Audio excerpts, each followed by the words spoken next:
تەوەری دووەمی بەرنامەکە گفتوگۆ دەکەین ئەویش سەبارەت بە ڕەوشی عێراقا ئەوەی کە لە عێراقا دەیبینین چەندین ڕووداوی یەک لە دوایەکە چەندین پێشهاتە کە وای کردووە پرۆسی سیاسی لە عێراق تا ڕادەیەک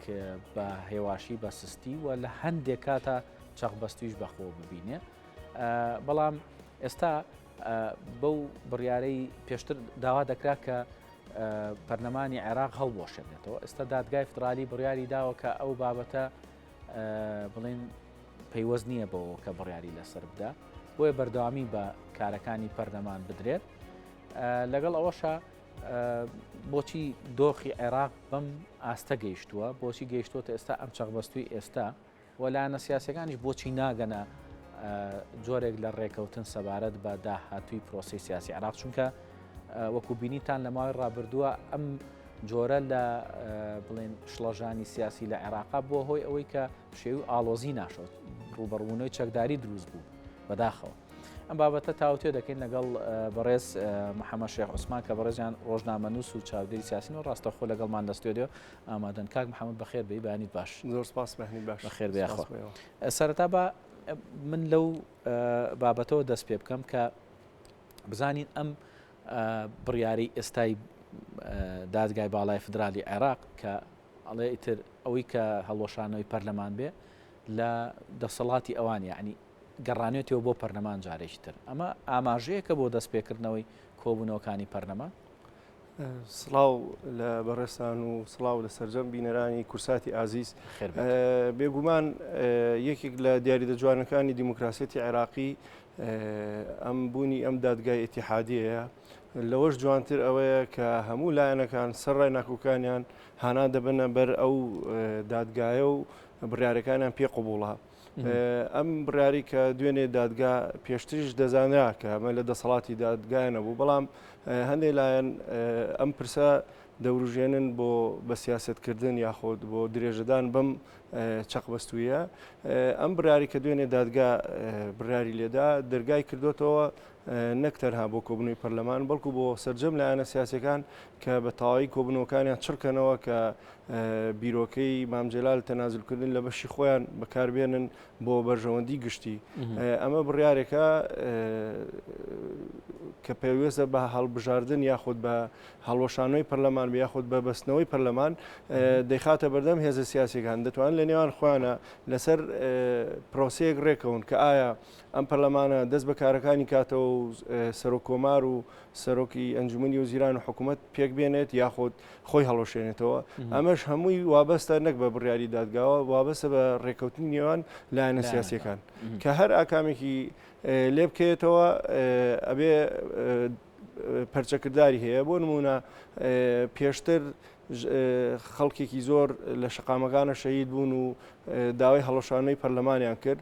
پەرلەمان هەڵۆشێنرایەوە بەڵام ئەوەی کە بینیمان لە دەنگدانە کەسیان نەچوو بۆ دەنگدان کەواتە ئەو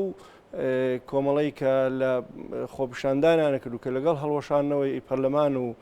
پرۆسی سیاسیا بوون دەرکەوت ئەوانە زۆرینەی عێراقیەکان نەبوون بۆیە ئێستاش ئەبێ هەمان وانە لەو پرسە وەرگیرێتەوە کە ئایا ئەوانی کە داوای هەڵۆشانەوەی پەرلەمانەکەن یاخود کە داوای دووبارە هەڵبژاردنەکەن سبەی نێزامنی ئەوەکەن کە سەرجەم عێراقیەکان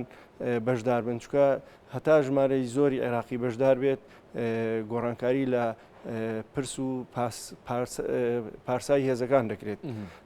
ئێمە بەلای ئێمەوە گرنگە کە هێزە عێراقەکان بەرژەوەندی نیشتمانی بگرنە دەست بزانن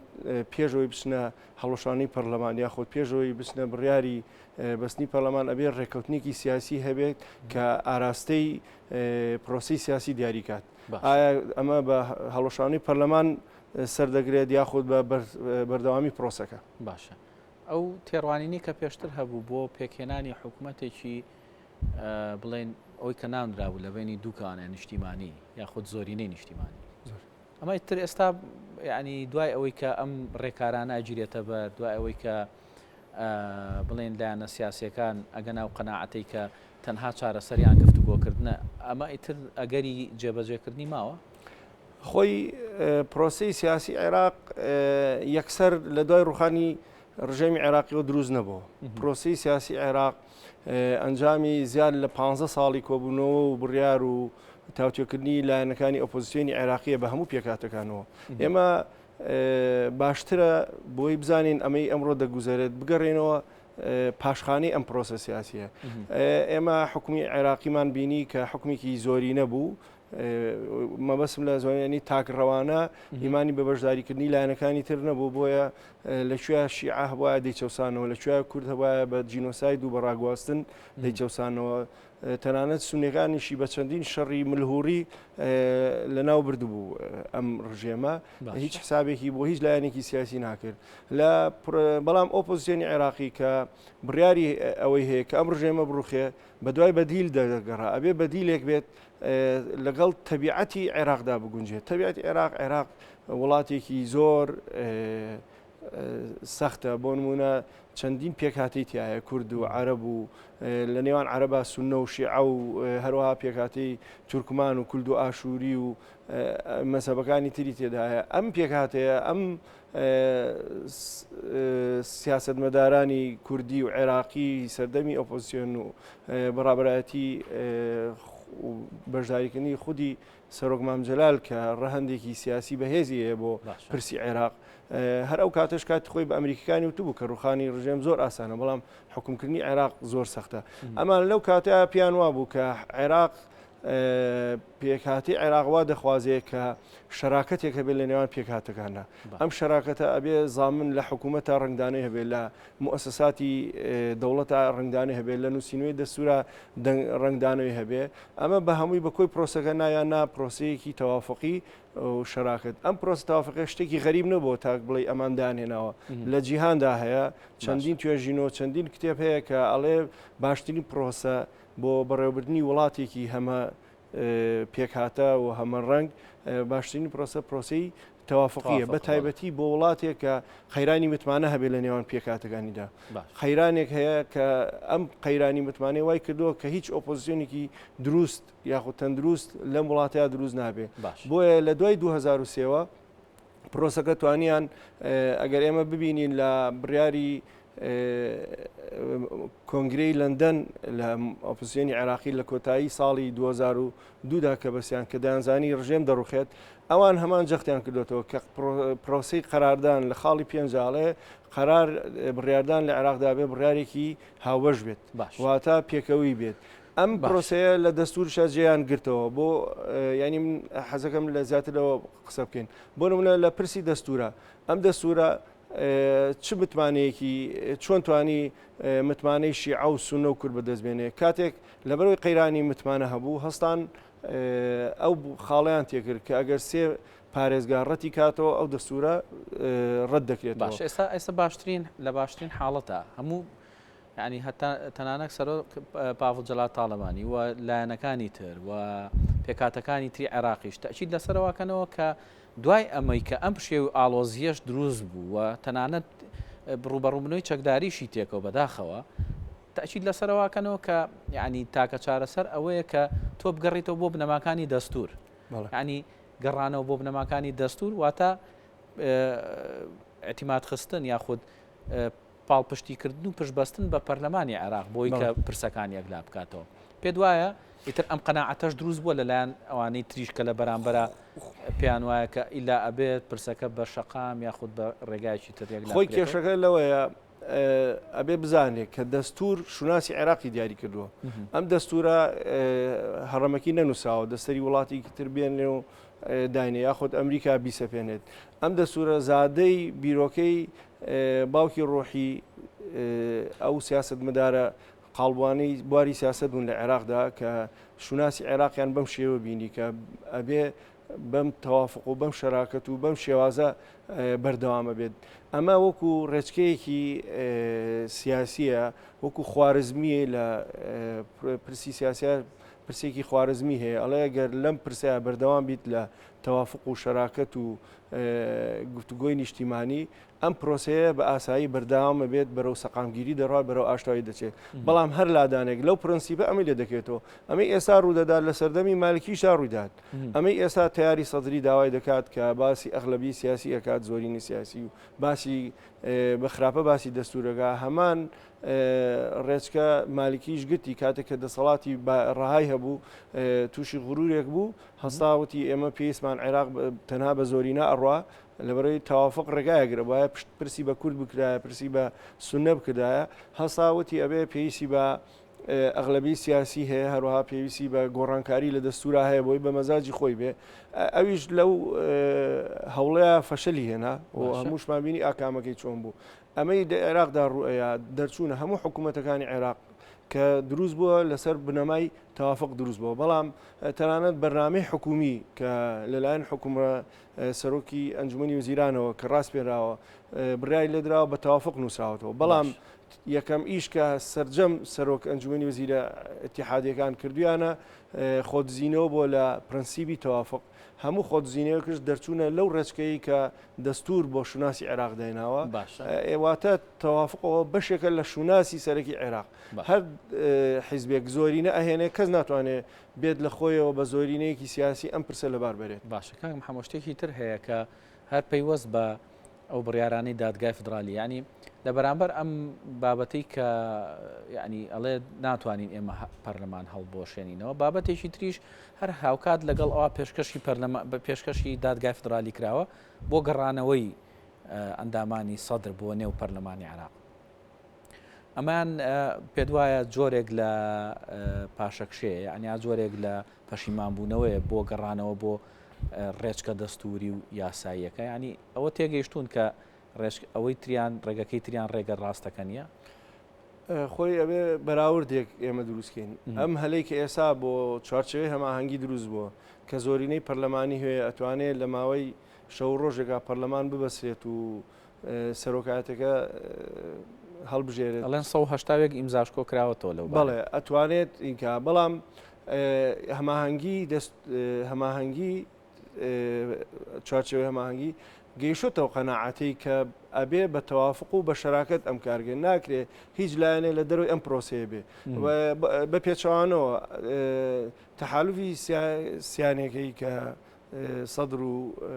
ئەوان بوو ئەوان ئەگەر بۆیان ڕێکەوتە زۆرینە پەرلەمانەکەیان زامن کردای کورسەکە حکوومەتەکەیان تەشکیل دەکرد و دروستیان نەکرد و چیش دروستە بوو هەر لەم دۆخی ئێستا سەختتر دروستە بوو چکە قەیرانی متمانە بوو ناکرێتەوە هێزێکی سەرەکی لە دەرەوەی پرۆسەکە بێ بەڵام ئەوەی کە مای خۆشحاڵیە چوارچەوەی هەماهەنگی بەم ڕاستیە دەزانێت ئەوش نەک لەبەرەوەی قەناعەتی هەیە کە پرسی دەستور و پرسی حکومڕانی لە عێراقدا ئەبێ بەو ئاراستەیە بڕات کە بە سەرجەم لایەنەکان بەشدارن بۆیە بۆ گەڕانەوەی ئەو ئەندامانی کە ئیستقالیان کردووە لە تەیاری سەدری بگەڕێنەوە ئەمە دەتوانێت بە ئیتفاقێکی سیاسیش لە دەرەوەی محکەمی اتحادی گەر ئیتفاقێکی سیاسی بکرێت ئاسانکاری دەکرێت و دەگەڕێنەوە بەڵام یاسا بەپی یاسا ئەوانی دەست لە کارکێشانەوەیان کردووە کاتە هەرە بێت دادگای فدرالی ئەو بابەتە ئەتوانن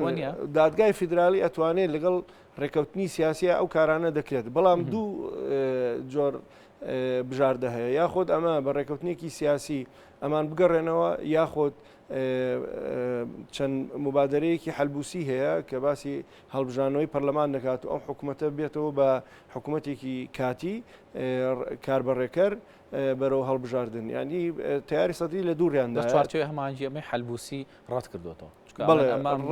ڕێگە ڕاستەکە بەڵام باوەشی کردوێتەوە بۆ تیاری سەدری هەر کاتێک بێ دەتوانێت بگەڕێتەوە چکە لە عێراقدا دوو پرۆسە هەیە پرۆسی قانونی هەیە پرۆسی دەستوری هەیە زۆر جار ڕێکەوتنە زۆر جار کە تەنانەت وڵاتە زلهێزەکانیش و لایەنەکانی ناخۆشمان ئێماڵێن گەڕانەوە بۆ دەستور و یاساکان کاتە یاسا ئێمە توانین ڕێکەوتنە نیشتیمانەکان ئێمە ڕێکەوتنێکی نیشتیمانی هەبێت کە تێدا تیاری سەدری بگەڕێتەوە پەرلەمان و پرۆسەکە بێتەوە سەر ڕێچکەی ئاسایی خۆی ئەوە نەیاسا ڕێگرە بێ و نە پرۆسەکەش پەکی دەکەوێت باشە ینی ئێمە ئەتوانین بڵێن نزیکین لە پێکهێنانی حکوومەتێکی نوێ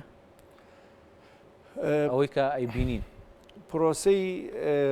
سیاسی لە عێراق توش قەیرانێکی سەخت بووە تەنانەت ئەوەی کە ئێستا خەڵک پێی چاوەڕێیەکە وینەکان پێکدادان و شەڕی لێ نەکەوێتەوە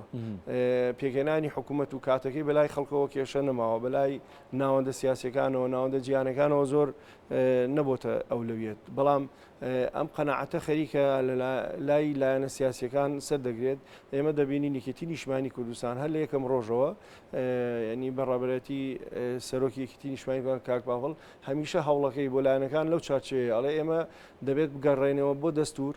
بۆ تەوافق بۆ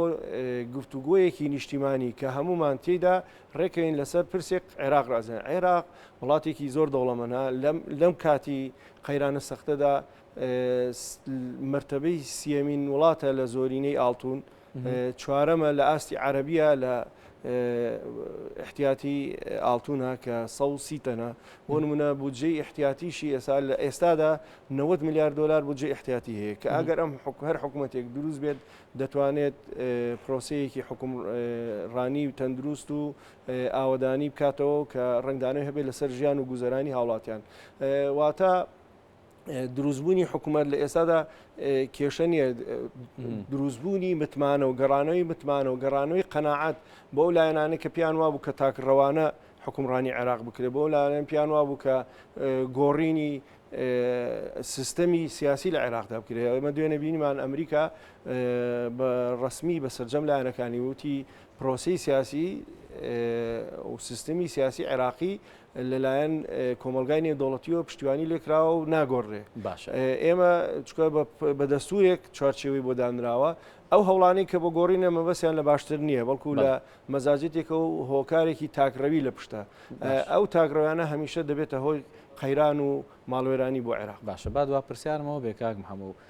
لە سەروبەندی ئەمە تەعاان ئێمە کۆمەڵە دەستگامان هەیە ئەوان دەستوریە پەرلەمانە هەنێکیشمان هەیە جێبەجەکارە کە حکوومەتە هەردووچان ئێستا تا ڕادەیەک یعنی هەرچەنە پەرلەمان هەڵبژێردراوە و نوێ بەڵام حکوومەت کەوتۆتە باری کاربڕێکەریەوە ینی حکوومەت دەستا ئەو ماوە یاسایی هەیەی لە دەستیاوە ئەگەر ئەمە بەردەوام بێت کاریگەری چییە لەسەر بڵێن کۆی شتەکانی تر کۆی سێکتەرەکانی تر لە عێراقات چونکە ئێستا هەر بەهۆی ئەوەی کە حکوومەت پێک نەهاتووە گرنگترین شدەوەیە بودجێ ئەم وڵاتە دیار نییە یعنی بۆ ئەم ساڵ هیچ بودجەیەک دیاری نەکراوە ینی ئەگەر وا بەردەوام بێت پێت وایە بتوانێت بەردەوامی بەکارەکانی با قەیرانی زۆر گەورەتی بۆ دروست نەبێت خۆی لە پرسی نووسینەوەی بودجەی 2021 کە درکیان بەم مەترسیە کرد بۆیە وتیان ئەگەر بێت و لە ساڵی داهاتووە بودجە نەبەستێ وتیان بە هەمان ئەو یاسایە بەردەوامە بێ هەتا بەستنی یاسای 2022 ینی خۆشی حسابی ئەویان کردبوو کە ئەم قەیرانانە ڕوئەن بەڵام حکوومەتەکە لە ئێستا حکوومەتێکی کاربڕێکەرە ڕێگای نییە ئەو احتیاتێ بێنێت بەکاری بێنێت لەبەرەوەی لایەنەکانی تریش ڕوبەڕووی دەوەستنەوە زۆر جار دەڵێن کازمی دەیە ڕیکلام بۆ خۆی بکات ئەمانە ئەویش چەند بربەستێکێتە بەردەمی لایەنە سیاسەکان هەتا ئەم پرسە ڕەسەر نەگرێ حکوومەت ناتوانێت کارەکانی خۆی بکە ئەو کارنەکردنی حکوومەتیش وەکو پێویست هەروەکو وتم ڕنگدانەوەی خراپیە بێت لەسەر گوزەرانی خەڵکی و لەسەر ئابووری عێراق زۆر سپاس بۆ بەڕێز محەممەد شێخ عوسمان کە بەڕێزیان نووسەر و چاودێری سیاسین زۆر سپاس ئەمڕۆ لەگەڵماندا محەممەد بەخێر بێ مادوومان کردی.